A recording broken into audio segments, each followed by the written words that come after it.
Assalamualaikum warahmatullahi wabarakatuh. Ila hadratin Nabil Mustafa Rasulillah sallallahu alaihi wasallam wa ala alihi wa azwajihi wa dzurriyyatihi wa qarabatihi wa ahli baitihi wa ashabil kiram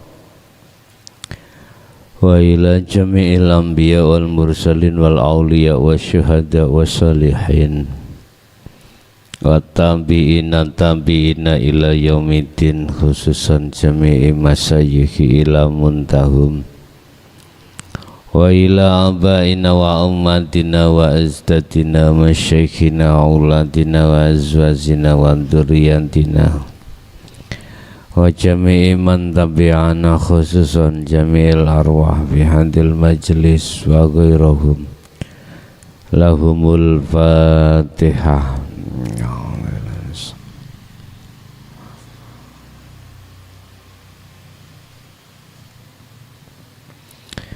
Bismillahirrahmanirrahim. Alhamdulillahi rabbil alamin wa bihi nasta'inu ala umurid dunya waddin.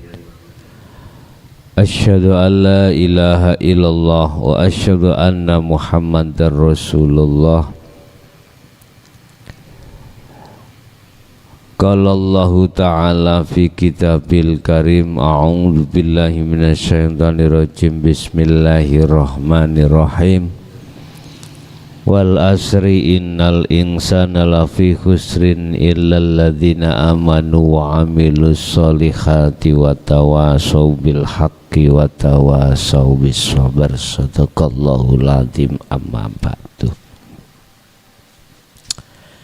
Hadirin jamaah rahimakumullah, untuk si sore hari ini kita sudah sampai pada hadis yang ke-8 membahas tentang terjaganya darah dan harta seorang muslim, yang artinya ruhaniyahmu kalau betul-betul sudah muslim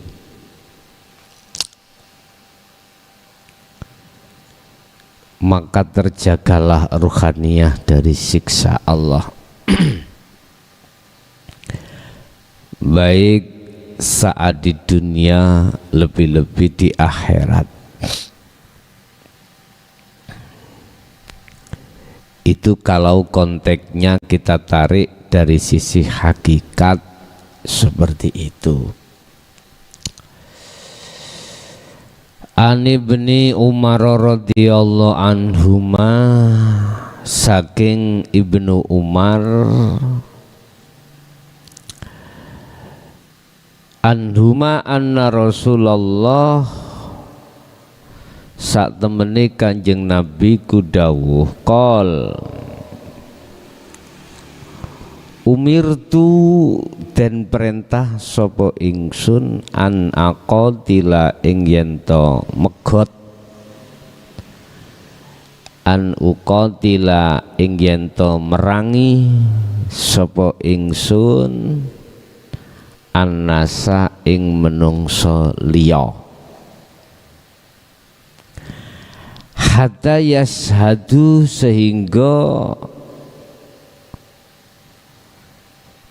gelem bersyahadat, bersaksi, rupane saksi alla ilaha illallah wa anna Muhammadar Rasulullah.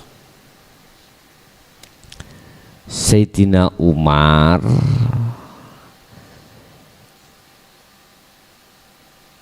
itu mendengarkan bahwasanya Rasulullah pernah bersabda, bentuk sabda Rasulullah itu umirtu an uqatila,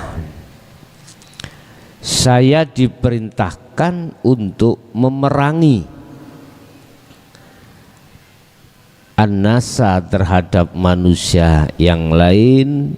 Sampai kapan? Hatta yashhadu, sampai mereka sama-sama bertauhid, sama-sama masuk Islam.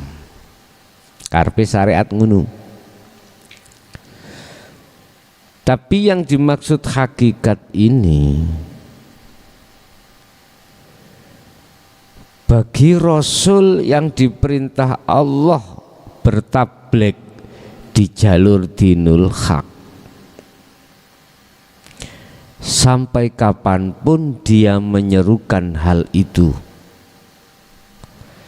sampai manusia itu sama-sama masuk di dalam dinul haq, ruhnya, maksudnya ruhnya. Ruhnya itu sampai dia itu hanya beriman kepada Allah, tidak beriman terhadap selain Allah, ruhaniyah. Jadi nggak ada batas.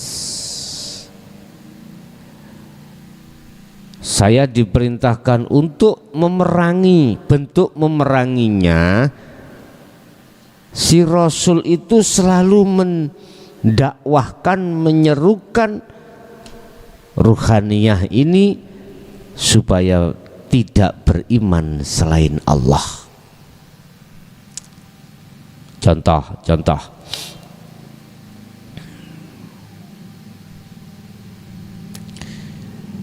apapun yang terjadi secara zahiriyah, akal kita pasti akan ngambil satu kesimpulan bahwasanya perubahan masa, kondisi itu karena makhluk. Karena makhluk. Contoh, ini hawanya agak anget Pak nggih, Bu, agak ongkep, agak apa bahasa Indonesia ongkep Bu?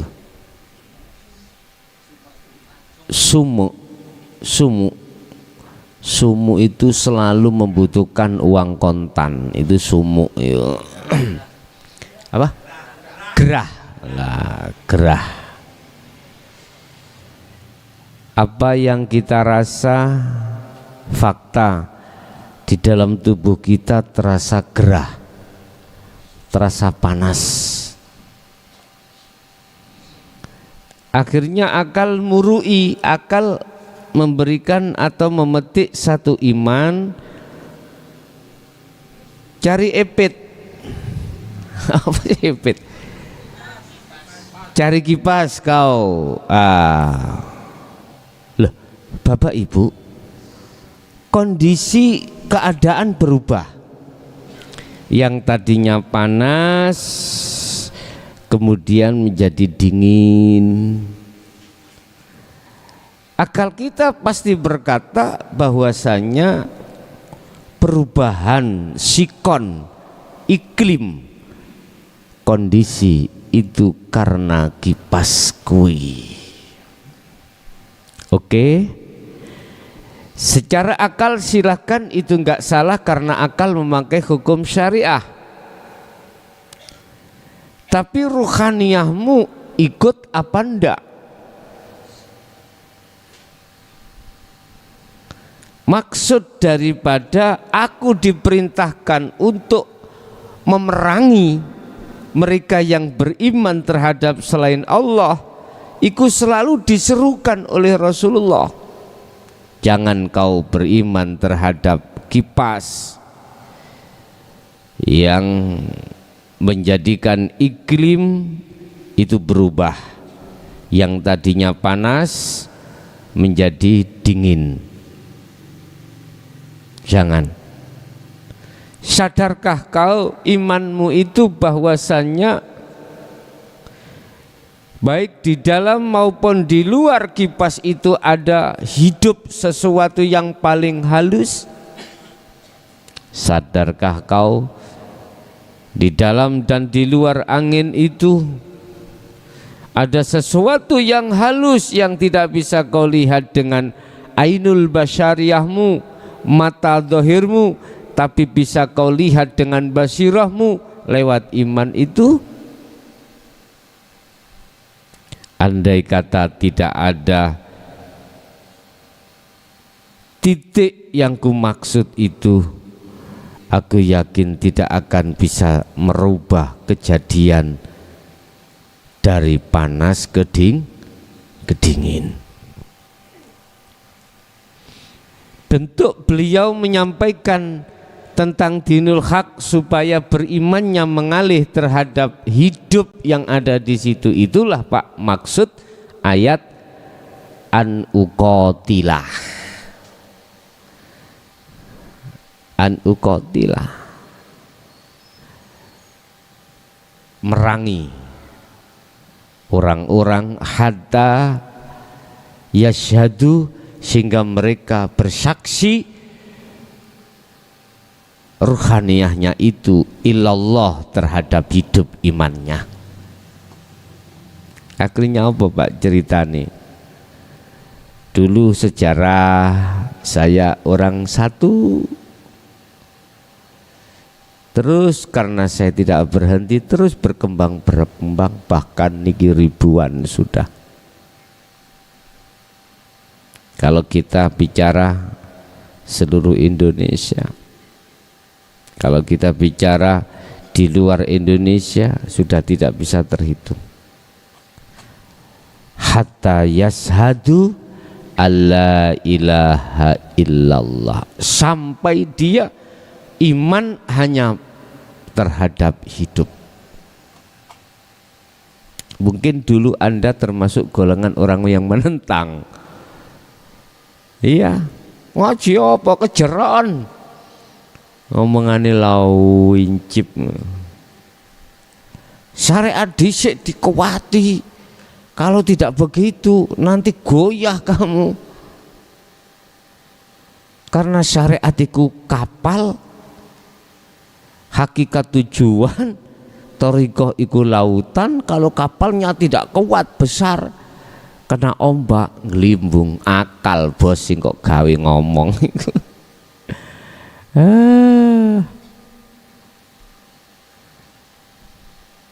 Akal gawede apa kapalmu gawede ya toh, laute kandas iso mlaku gak mlaku, kuandolan ngono kuwi. Dulu memang kita adalah seluruhnya mantan apa madlum, mantan orang yang dolim pada Allah. Kita semuanya dulunya awalnya kita penentang Allah. Tidak hanya menentang Allah, walladzina amanu, juga menentang terhadap orang-orang yang ruhaniyahnya condong pada hidup. Iya, jadi tidak hanya Allahnya yang kita mungsuhi hidupnya. Masa Allah gorep ngono wis ngomongin ngalor ngidul, bicaranya itu nggak bisa didengar. Masa Allah itu hidup? Allah ya Allah, hidup ya hidup. Itu namanya lambe lamis ya. Kita dulu memang seperti itu. Iman kita diprovokasi oleh akal, pasti mengatakan perubahan kondisi atau iklim itu jelas kipas yang menimbulkan angin, pasti seperti itu. Akal menjawab, bila mana kipasnya tidak saya kipas-kipaskan, nggak akan terjadi keluar angin. Akhirnya ongkeplah akal, bener Pak nggih? Betul. Tapi ruhaniyahmu itu, imannya juga ikut pada akal. Inilah letak di mana seseorang yang harus diperangi oleh Rasulullah. Dengan cara apa Rasulullah memerangi? Dengan cara dihadapkanlah dinul haq itu untuk meluruskan ruhaniyah, beriman hanya pada Allah. Setelah dia itu mengucapkan 2 kalimat syahadah, artinya ruhaniyah itu sudah bersaksi hanya pada hidup, beriman pada hidup selanjutnya. Wa anna Muhammadar Rasulullah, dia juga beriman bahwasanya seluruh makhluk ini adalah utusan Allah. Tanpa diutus, kipas itu tidak akan pernah bisa ngipas-ngipas. Tanpa diutus, Anda tak akan pernah bisa mendengarkan di YouTube ini. Tanpa diutus, tidak akan pernah Anda bisa sampai ke majelis ini. Kalau itu sudah Anda pegang, wa yuqimus shalah, bentuk ruhaniyahmu itu selalu menghadap terhadap hidup dimanapun Anda berada dan apapun aktivitas Anda. Inilah yang dimaksud wa yuqimus shalah, menegakkan salat, menegakkan penghambaan ruhaniyahmu terhadap Allah.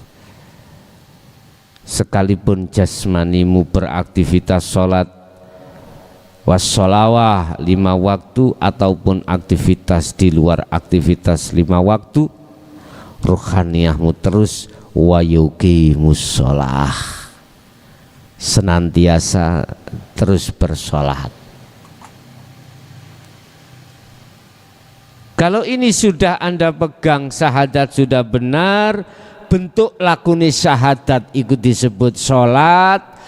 Wa yu'tuz zakah, bentuk lakunya syahadat Anda telah menafikan keakuanmu, berarti syahadat tunggal,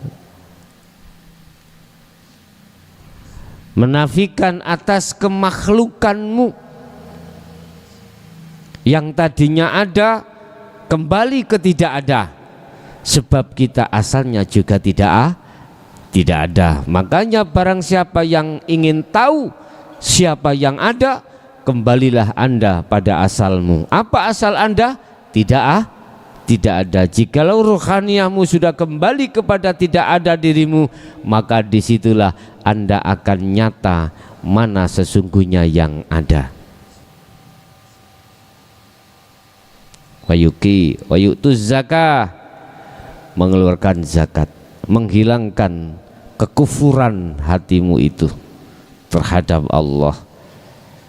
Yang tadinya beriman aku yang melakukan, yang tadinya beriman si A si B yang melakukan, udah, ini sudah tidak ada iman yang seperti ini, hanya pada hidup itu. Hadis ini gak diteruskan. Wasyaumi Ramadan gak ada. Wa yuqimus shalah wa yu'tuz zakah, artinya Anda ketika sudah tahu hakikatnya syahadata ini, Anda amalkan. Ketika Anda mengamalkan syahadat luru, maka ikut disebut sholat. Setelah itu wa yu'tuz zakah, sampailah Anda itu disebut syahadat tunggal. Tuz zakah, menghilangkan keakuanmu. Jadi Muhammad sudah tiada, Allah sudah tiada. Udah. Ini namanya syahadat tunggal. Berarti yang menyembah dan yang disembah, yang muja dan yang dipuja, yang melihat dan yang dilihat itu satu pelaku. Asy-Syu'ara ayat 11, Allah katakan, itulah yang kumaksud laisa kamislihi syai'un. Ya itu sudah benar.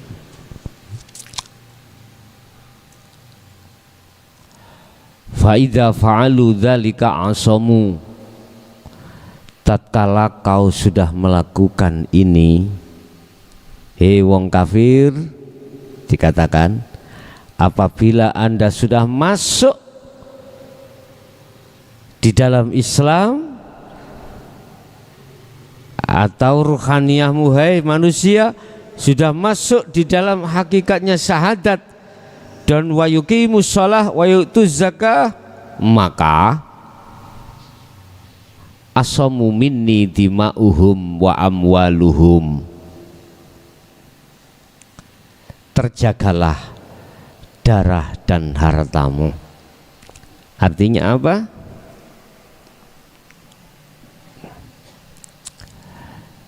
Segala akhwal yang ada pada dirimu, segala af'al apa yang ada pada dirimu,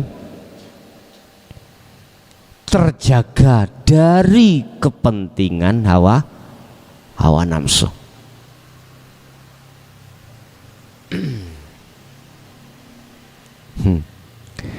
Ya ini di kayak gambar wong jendit lele. Oke, karton bu, iki bu.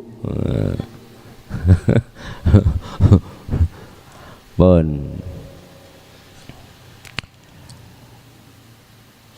Artinya haram hukumnya, nafsu itu bisa masuk di ranah situ, tersentuh itu haram, nggak boleh. Artinya orang-orang secara syariat sudah masuk di dalam Islam, maka pedang ini haram untuk membunuh. Sampai Rasulullah berbicara terkait masalah kafir dhimmi, ya. Kafir dhimmi itu kafir yang masuk di negara Mekah tapi taat dengan aturan di dalam Mekah. Kata Rasul, jangan kau sentuh kafir dhimmi itu. Bila mana kau menyentuh, sama halnya menyentuh dengan saya. Ini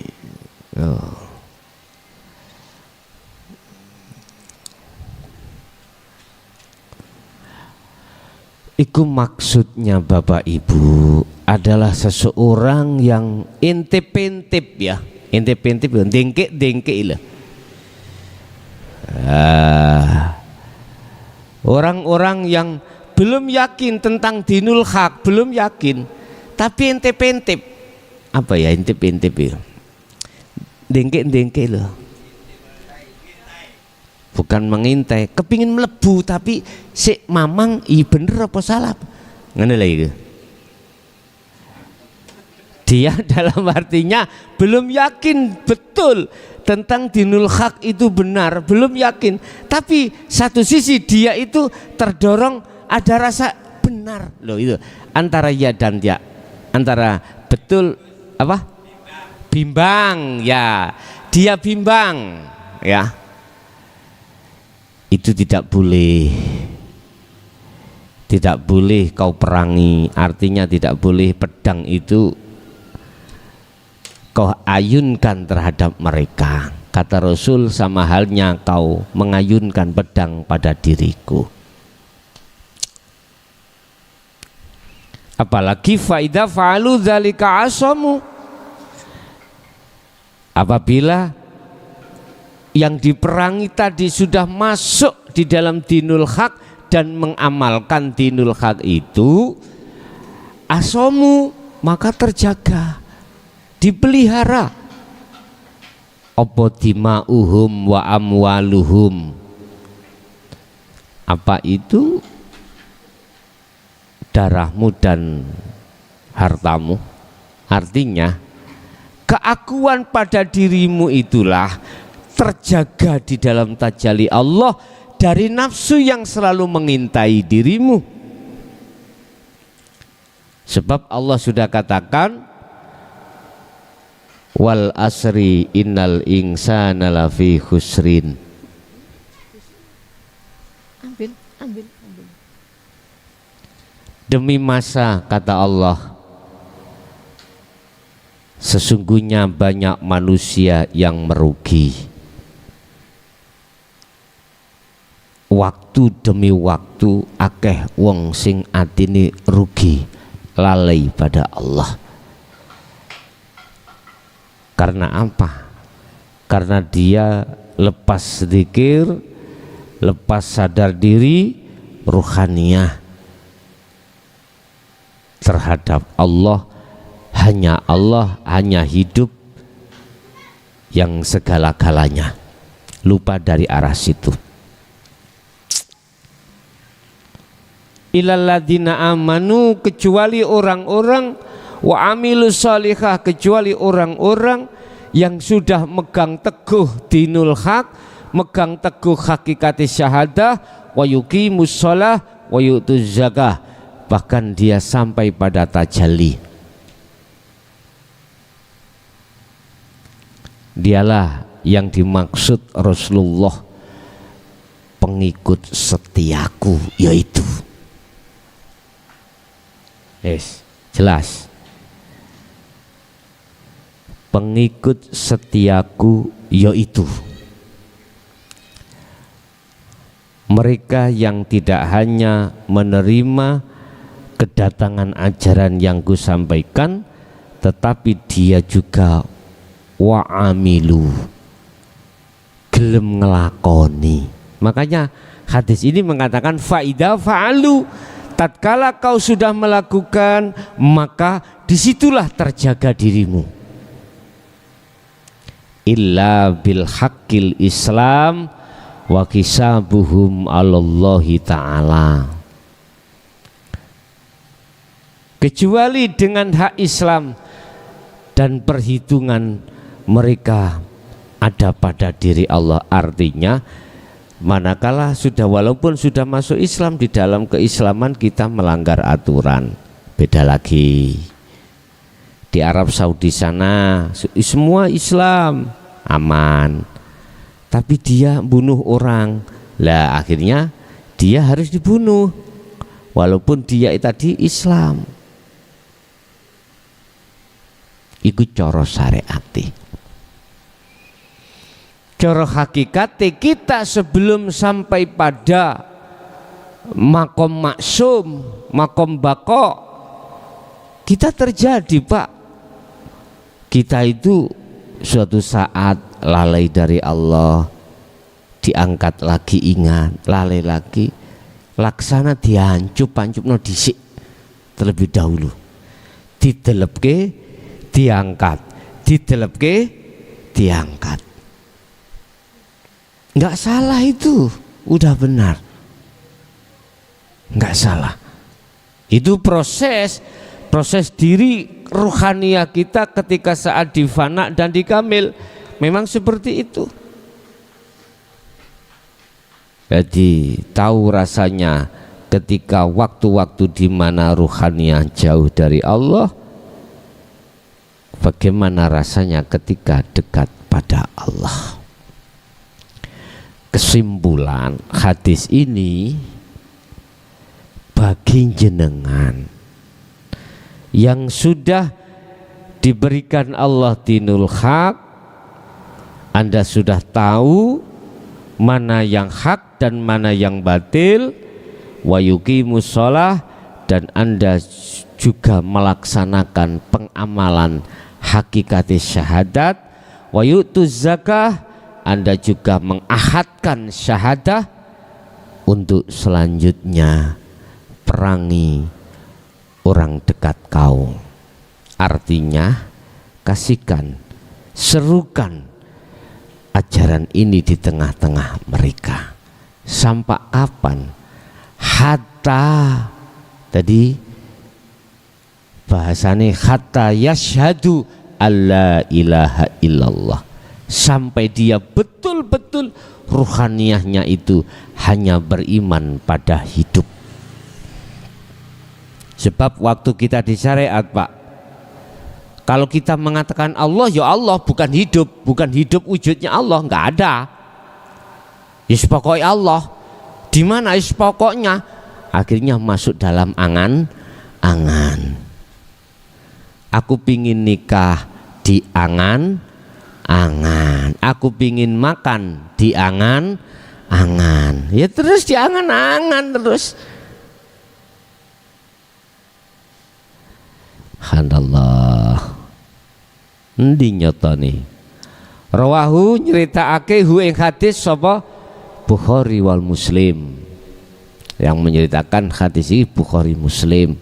Makanya disebut hadis sahih, itu rawinya masuk kategori level sahih Bukhari dan Muslim tersebut. Dah, kalau sudah jenengan lakukan tindakan merangi atau memberikan seruan terhadap beliau-beliau, maka Anda terus melebar sayap Anda tadi kepada anak istri, kepada keluarga, saudara, famili, dan lain sebagainya. Akhirnya merantak wis sampai di mana Allah nanti meletakkan dirimu. Ingat, hanya Rasulullah, hanya Rasul yang dikatakan Rasul yang memegang sifat tabligh. Hanya Rasul yang memegang sifat amanah, siddiq dan fatonah. Oke, Bapak Ibu, itu apa yang bisa kami sampaikan untuk sore hari ini. Kita masuk pada session tanya jawab dan dialog bagi panjenengan yang ada di majelis. Kami persilakan.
Iya, di jalur telepon, silakan.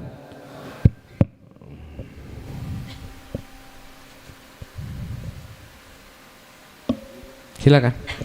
Assalamualaikum warahmatullahi wabarakatuh. Waalaikumsalam warahmatullahi wabarakatuh. Perkenalkan riyen kula nami Syafi'i nggih, saking Kudus. Nggih. Alhamdulillah Pak Yai sonten niki wau saged rawuh di majelis punika kanthi sareng-sareng nderekaken tausyaipun Gus Yai. Sepindah badhe nderek tanglet Yai. Kita sebagai anak, cara berbakti kepada orang tua yang sudah meninggal. Yang saya tahu, orang tua dulu sholatnya masih bolong-bolong gitu. Secara hukum syariah kan harus ditukar dengan fidyah. Lah kalau seandainya anak tidak bisa bayar fidyah, pripun hukumipun Pak Yai? Ngoten mawon. Assalamualaikum warahmatullahi wabarakatuh. Waalaikumsalam warahmatullahi wabarakatuh. Berbicara tentang birrul walidain itu ada dua. Satu, ketika saat orang tua masih hidup, bentuk birrul walidain kita patuh taat terhadap apa nasihat orang tua. Yang kedua, bentuk birrul walidain ketika saat orang tua sudah meninggalkan dunia, kita nyauri. Apa nyauri? Hah? Bayar hutang-hutang mereka baik secara hakul adam maupun hakullah. Hakul adam, wong tua, orang tua ada tanggungan utang piutang terhadap orang lain. Anak wajib untuk nyauri, itu bentuk wajibnya birrul walidain. Makanya tentang ada kaitannya dengan harta warisan, Pak. Harta warisan yang ditinggalkan oleh orang tua itu nggak boleh dibagi terlebih dulu sebelum semua apa tanggungan orang tua itu diselesaikan.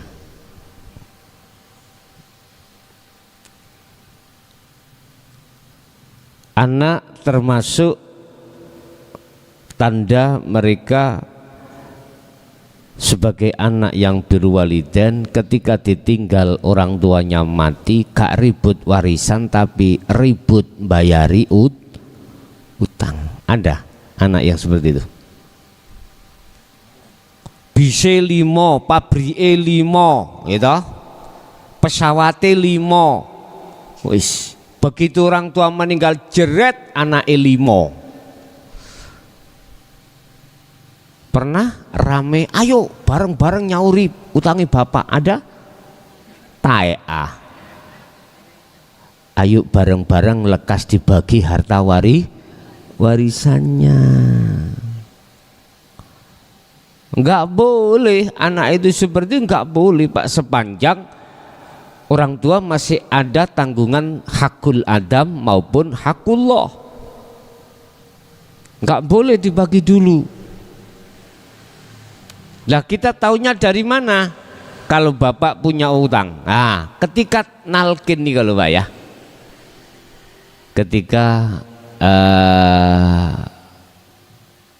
diberangkatkan, biasanya Wak Mudin kan upacara, ibu bapak si fulan niki waktu ning donya menawi wonten hakul adam terhadap Anda, punya hutang piutang, silahkan berhubungan langsung dengan ahli waris dengan data yang akurat. Kan begitu Pak ya, biasanya kan begitu. Lah Anda taunya lewat itu, dari si yang ngutangi mestinya bawa data, tapi memang ada Pak orang yang bikin-bikinan itu. Bapak sampai utang aku 10 juta dek wingenane. Ada datanya? Enggak, cuman ngomong. Kan bisa jadi tuh seperti itu. Lah ini bagaimana mensikapi ini? Ibu, iyo nek gak iyo, gak nek iyo. Lah iki angel toh, susah toh Pak ya. Kecuali membawa data tagihan itu agak mending. Lah ini enggak bawa sekali-sekali, cuman bicara, Bapak sampai 1 bulan itu pinjam saya 1 miliar, lah bisa menyicil cuman 100 juta, berarti tinggal 900 juta. Oh pabrik 5 itu Pak, lah gak rugi toh Pak ya. Wis betul-betul kalau ada data yang dipertanggungjawabkan ya langsung, nggak boleh kita harus membagi, nggak boleh. Wis. Yang kedua hakullah, meninggalkan apa puasa, apa sholat, di situ fidyah, anak wajib nanti. Andai kata anak nggak bisa loh ya, karena sibuknya nggak bisa nyauri orang tua ini, belikan, kan harta warisan ini kan masih ada toh. Itu dikasihkan siapa yang mau. Jenengan tak weni 100 juta tolong bapak sholat seminggu gak sholat, gelem pak 1 juta sampean? Purun ketok 100 juta nih apa ketok nyauri nih oleh gelem? Hah? Jenengan saya kasih uang 100 juta tapi tolong saurno sholate bapak iki mang selama 7 hari tidak sholat 5 kali 7. Nggih. Wong saking sugih wong ya Pak. 100 juta. Jenengan jangan kang uang 100 nyekel 5 juta nggak pernah kok. Ketika saya dapat ngunu proyek, wis nggih pun kula tok mawon. Saya sendiri aja boleh lewat fidyah seperti itu Pak, boleh. Puasa juga begitu, puasa digantikan orang lain silahkan, dan atau tidak digantikan orang lain, fidyahnya berupa makanan bahan pokok kasihkan fakir miskin, sama sesuai dengan berapa hari yang ditinggalkan. Iku secara sarengat pelajaran waktu TK dulu Bu Pak ya. Nah sekarang jenengan pelajarannya ke ruhaniyah. Ruhaniyah apa maksudnya itu? Yun sewu, kalau di total jenderal ya antara toat ruhaniyah kita pada Allah dan dolimnya akeh dolimi. Banyak dolimnya kita pada Allah. Oke, dihitung mulai umur jenengan akil balik, sadari ruhaniyah beriman hanya pada Allah, umur berapa? Hitung. Sisanya Anda tinggal berapa? Makanya jangan heran mengapa jaya baru yang mau ngaji dan mau kholwat itu kok tua-tua. Itu karena sudah merasa kalau dirinya sudah dekat game. Gitu loh. Sing nom-nom muda-muda tik keluyuran yang embong-embong. Ya, seperti itulah.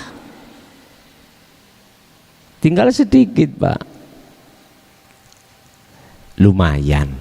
Sebab tidak sedikit orang yang sudah tua ruhaniyahnya itu masih dolim pada Allah. Berarti birrul walidain jenengan pada Allah Pak, bukan pada orang tua. Orang tua secara syariat. Orang tua yang dimaksud di sini adalah Allah Subhanahu wa taala. Bukan ada Tuhan Bapak wong tua, enggak. Pun salah paham loh sampean ya. Pun salah paham. Makanya ada orang Jawa, orang tua itu minangka pangeran katon, karena di dalamnya ada hidup di situ, Pak. Itu loh maksudnya. Dan terus harta tidak ada. Orang tua masih punya hutang. Bagaimana tindakan anak ini? Inilah Pak, dikembalikan pada anak. Mau birrul walidain atau tidak? Kalau tidak mau birrul walidain pada Allah lewat doa, lewat harta yang diberikan, nyauri, ya sudah. Paling tidak kita berdoa. Itu bentuk birrul walidain Anda terhadap orang tua. Harta apa nih Pak yang diberikan? Wong kita makan kadang ada, kadang tidak. Wis pol nemene iki ceritane seperti sahabat Rasul. Dikasih tahu pas bulan puasa ini, zaud wa zaujah, bojo lanang bojo wedok ojo kelon awan. Jangan hubungan intim di siang hari.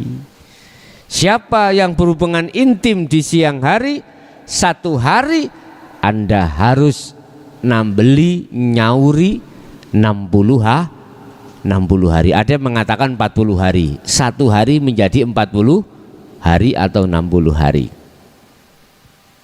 Wah,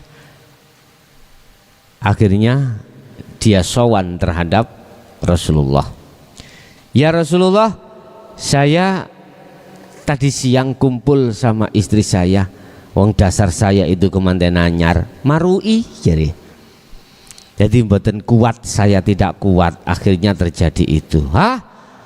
Oke, kalau gitu kau berpuasa 40 atau 60 hari berturut-turut. Ya Rasul, jangankan 40 hari, 1 hari nguat-nguatkan saya. Bagaimana kuat? Oke, kalau kau tidak mau berpuasa, kasih makan orang miskin. Kasih makan orang miskin 60 orang. Kasih makan itu 60 orang. Ya Rasulullah, saya ini orang termiskin, yang paling miskin di negeri ini. Terus pundi Pak? Yes, kalau gitu nyoh kurma ini makanlah. Iki wis ngelanggar, tambah oleh ganti kurma. Nah, Bapak Ibu hadirin jamaah rahimakumullah, apa maksud daripada hadis ini Pak? Gini, secara syariat apabila Anda memang betul-betul nggak mampu, nggak kuat karena kemanten anyar dan atau ditinggal suwe sri minggat ya, terus mulih, ambil itu air dulu 1 gelas, minum dulu, jangan langsung berbuat untuk mensiasati Anda gak nyaur 40 atau 60 hari, cukup 1 hari, besok kau sahuri. Begitu secara syariat. Antisipasi secara hakikat bagaimana? Gini Pak Bu, kita setiap saat dan waktu Bu, ruhaniyah kita itu selalu diintimidasi oleh keakuan hamba, keakuan makhluk yang kami sebut nafsu. Dipaksalah kita untuk beriman terhadap selain Allah jatuhnya, itu pasti. Seperti ya tadi kipas-kipas tadi, seperti air hujan ini dan lain sebagainya, tidak akan pernah berhenti. Wama ubari'u, gak pernah berhenti Pak. Nafsu itu gak pernah mengenal kata putus asa untuk menjerumuskan ruhaniyah jenengan yang imannya jatuh supaya pada selain Allah.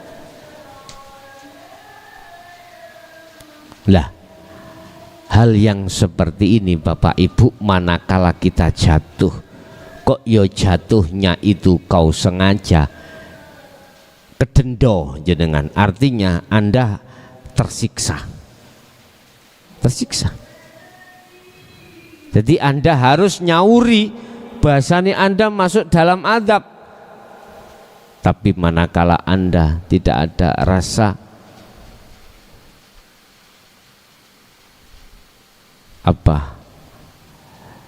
rasa dengan sengaja atau dan yang lainnya keluar dari dinul haq ini, maka Anda tidak akan didenda. Tapi kalau Anda dengan sengaja, maka disitulah yang disebut orang murtad, itu di situ pasti kejatuhan hukum. Jadi Bapak, Anda sebagai anak nggak ada yang difidyahkan, cukup Anda berdoa, kirim doa terhadap beliau. Bisanya lewat itu silakan. Jikalau Anda ada yang Anda berikan lewat fidyah denda harta, silahkan itu dilaksanakan bila mana Anda itu termasuk golongan orang yang birrul waliden, bagusi orang tua, walaupun ketika orang tua itu sudah tiada. Lah kita waktu orang tua masih ada birrul walidennya di dalam Al-Quran, laksanakan semua apa yang menjadi perintah orang tua. Gak mungkin orang tua akan menjerumuskan dirimu pasti orang tua akan menata kesenjangan hidupmu ketika saat ini ataupun untuk berikutnya. Oke, ada yang bertanya lagi di majelis sambil kita menunggu di jalur telepon?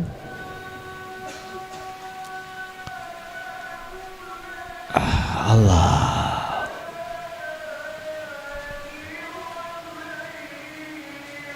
Ya, di jalur telepon 082 141 295 309 bisa langsung telepon sambil nunggu di majelis ada yang tanya. Silakan. Assalamualaikum warahmatullahi wabarakatuh. Waalaikumsalam warahmatullahi wabarakatuh. Saya dari Sidoarjo, Gus. Nggih. Saya selama ini ngikuti ngajinya Gus Son ini. Sudah saya kaji setiap hari, setiap malam, dan lagi kayaknya yang saya kaji semuanya itu saya berusaha saya lakukan.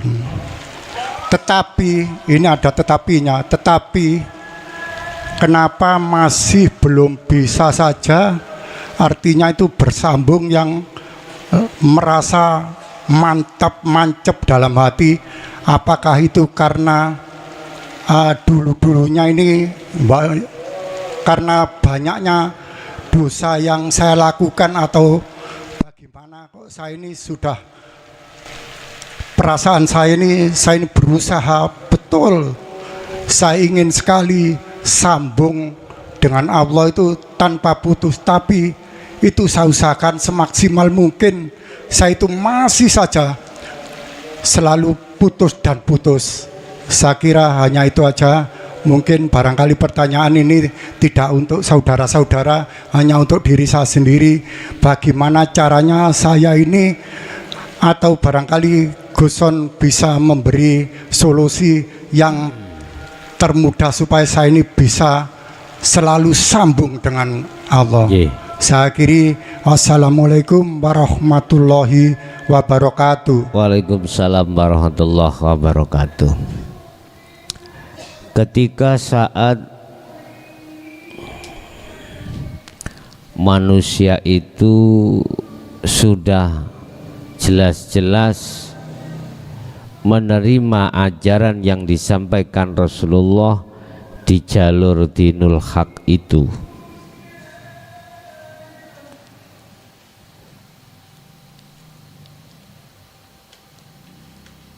di mana pelajaran di dalam surah Al-Anbiya ayat 25 terkait dinul haq, Rasulullah memberikan penjelasan, tatkala dirimu sudah menerima tingkatan tauhid, ya, lebih-lebih tauhid yang sudah illa ana, maka laksanakan. Lah, cara untuk melaksanakan kau masuklah pada sistem di dalam surah Al-Insan ayat 25-26. 25 disebutkan, wadhkur isma rabbika bukrata wa asila. Mulai pagi sampai sore, ya. Pagi yang dimaksud adalah tulu'ul fajris as-shadiq, fajar shadiq. Munculnya fajar shadiq berarti ditetandai masuknya sholat subuh.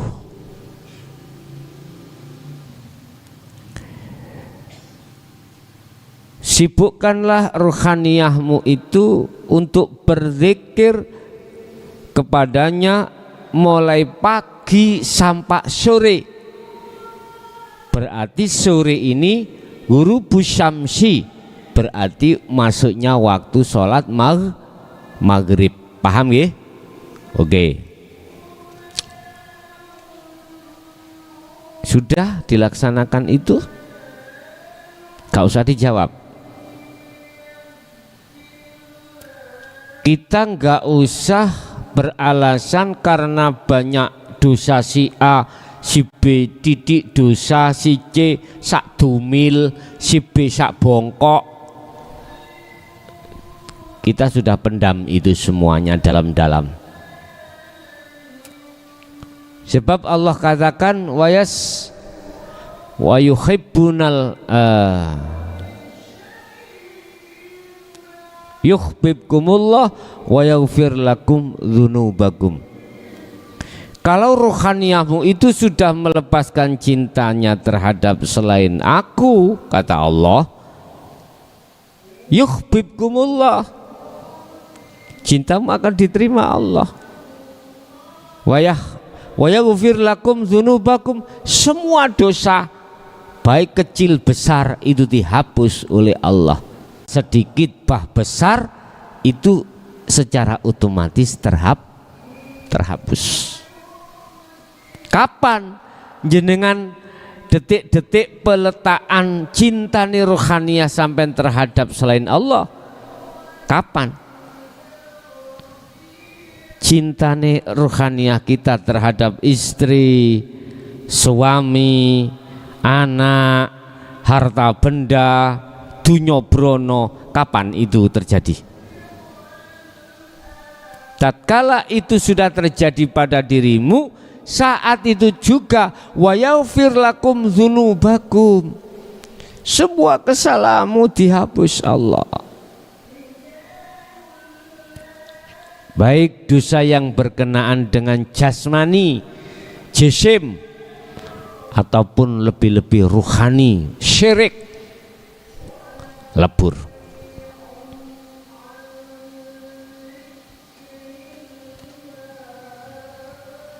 Bapak Ibu, pertama bentuk jenengan kudu zikir esuk sampai sore.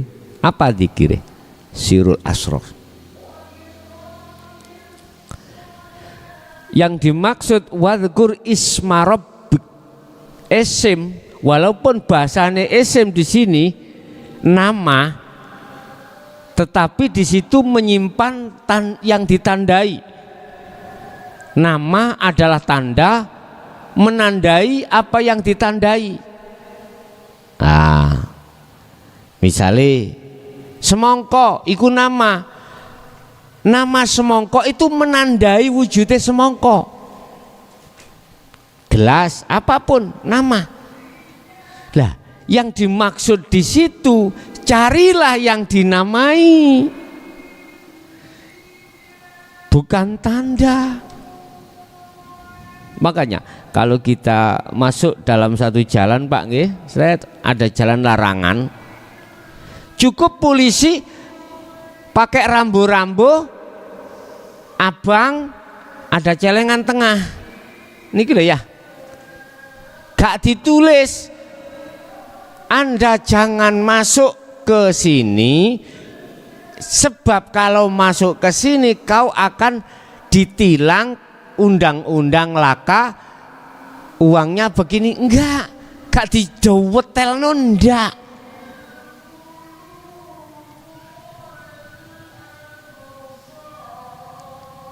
Lah maksudnya di situ tanda itu nandai apa? Nandai kalau kui nggak boleh nyelonong ke sana, nggak boleh jalan ke sana. Ya wujudnya jalan iki lho sing dimaksud. Wadhkur isma rabbik, walaupun berzikirlah kau dengan menyebut nama Allah, itu bukan nama yang dimaksud, itu tanda. Lah Allah itu tandanya, nandai apa? Itu yang harus kau cari. Inilah yang diserukan di pondok pesantren Miftahul Ulum Jaya Baru. Alladzi asra bi'amdihi lailan. Hidup itu berarti zikir yang dimaksud adalah sirul asror, sebab hanya sirul asror di fana su'aul basyiroh pos pertama itulah yang mengarahkan ruhaniyahmu untuk supaya hanya beriman pada hidup. Paham ya? Satu. Dua, wa minal laili fasjud lahu fasabbihu lailan tawilan. Kalau malam kau sudah bangun, udah jadikan waktu-waktu bangunmu itu untuk berzikir juga pada Allah. Entah dengan berbahasa syariat, silahkan. Ikut carane Pak ya. Lho Gus nek ngono gak kober nyambut gawe aku esuk. Gak kober nyambut gawe mulai subuh kon dzikir terus ati. Gini Pak, sesuaikan dengan poksi jenengan. Allah tidak memaksakan diri. Jenengan kerja ya kerja oh.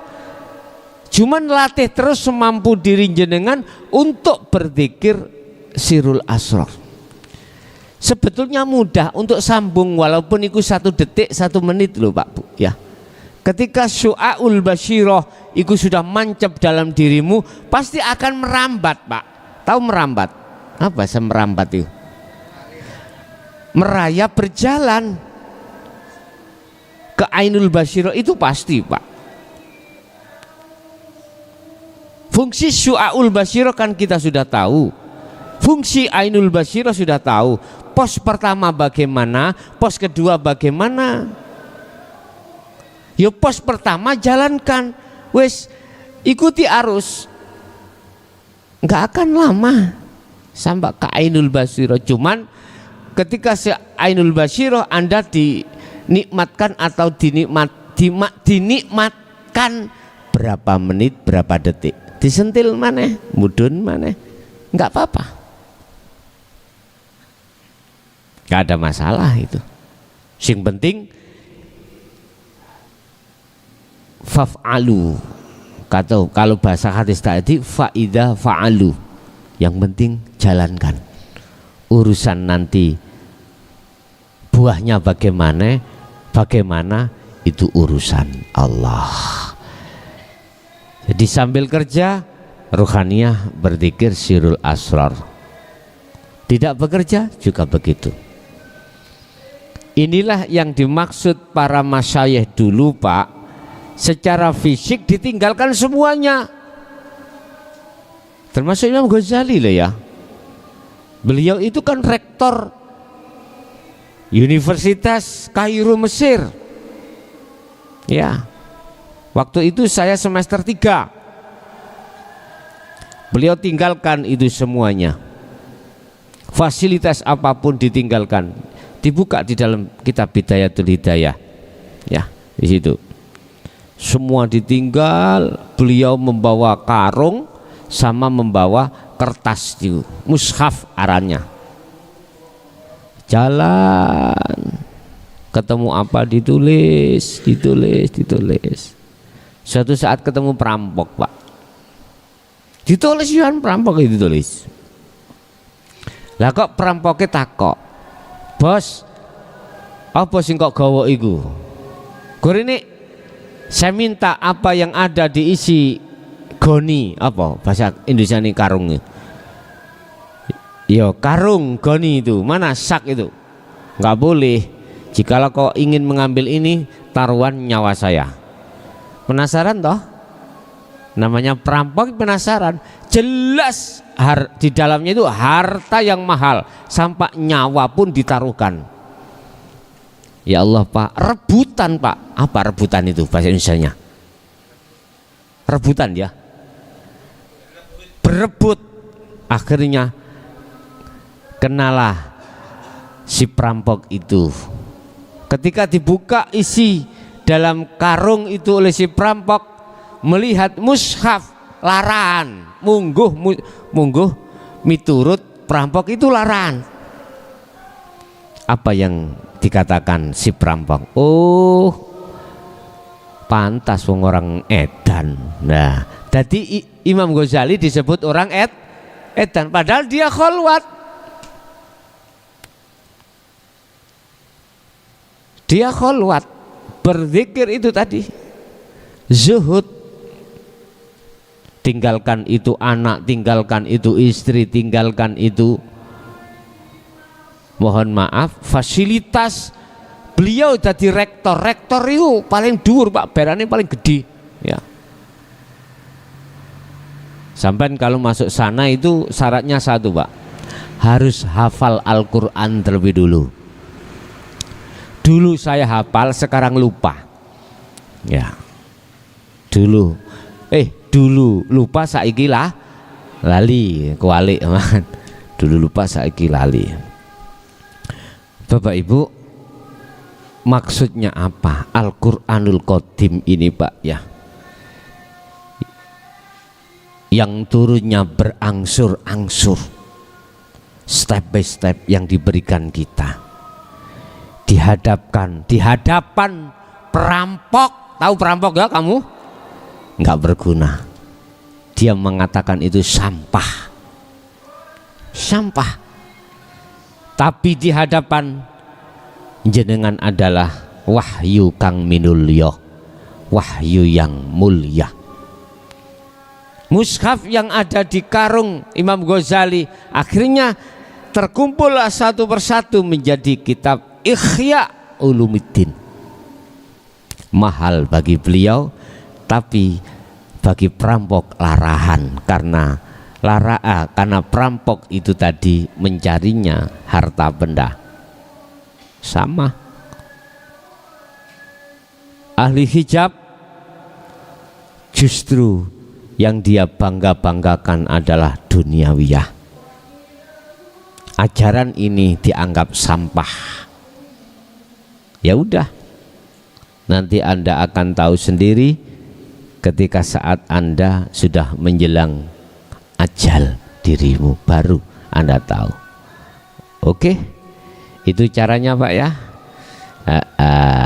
Ada lagi, kami persilahkan. Ini di Lombok sudah maghrib ini.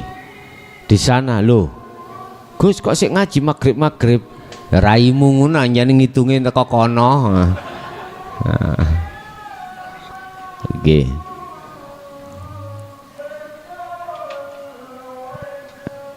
Nah ini ada yang masuk. Assalamualaikum. Halo. Keliru micet rek. Bentar Pak. Silakan Pak. Oke. Assalamualaikum. Assalamualaikum. Waalaikumsalam. Monggo. Alhamdulillah ini sudah berbuka kita di Lombok ini. Ya, di Lombok sudah berbuka ya. Ya. Oke. Ya. Saya mau ini Bos, saya mau nanyakan gimana di azan subuh itu Zul. As-sholatu khairu minan naum. Ya. Lebih baik sholat tidur. Padahal ada riwayat itu ketika seorang sahabat yang tidurnya itu ketika dibangunkan dia ada orang sholat, lebih baik yang yang diingatkan itu yang sholat itu, jangan yang sholatkan yang tidur itu. Nah apa maksudnya itu Gus? Terima kasih. Okay. Assalamualaikum warahmatullahi wabarakatuh. Waalaikumsalam warahmatullahi wabarakatuh. Makasih yang ada di Lombok. Mengapa di situ waktu subuh as-sholatu khairum minan naum, tidurnya ruhaniyahmu dari iman pada Allah karena dininik bubukan oleh sifat basariyah lewat nafsu nafsiyah dan amarah. Oke, jalur telepon kula tutup nggih. Saya ulangi, tidurnya ruhaniyahmu dari perkara iman selain Allah yang dininik bubukkan oleh sifat basariyah, oleh nafsu nafsiyah dan amarah. Ketika ruhaniyah itu masuk di situ, maka ruhaniyah itu disebut ruhaniyah yang tidur. Bangunkan. Bagaimana caranya membangunkan? Sesuai dengan hadis ini. Ya, sesuai dengan hadis ini. Kita serukan dinul haq itu terhadap ruh-ruh yang tertidur supaya imannya itu kembali kepada Allah dengan benar. Oke, itu Bapak Ibu hadirin. Terima kasih atas semua atensi yang sudah masuk di media kami. Dan semoga semua apa yang telah diberikan Allah menjadi satu ilmu yang bermanfaat. Dan akhirul kalam, hadanallahu wa iyyakum wal afa minkum. Assalamualaikum warahmatullahi wabarakatuh.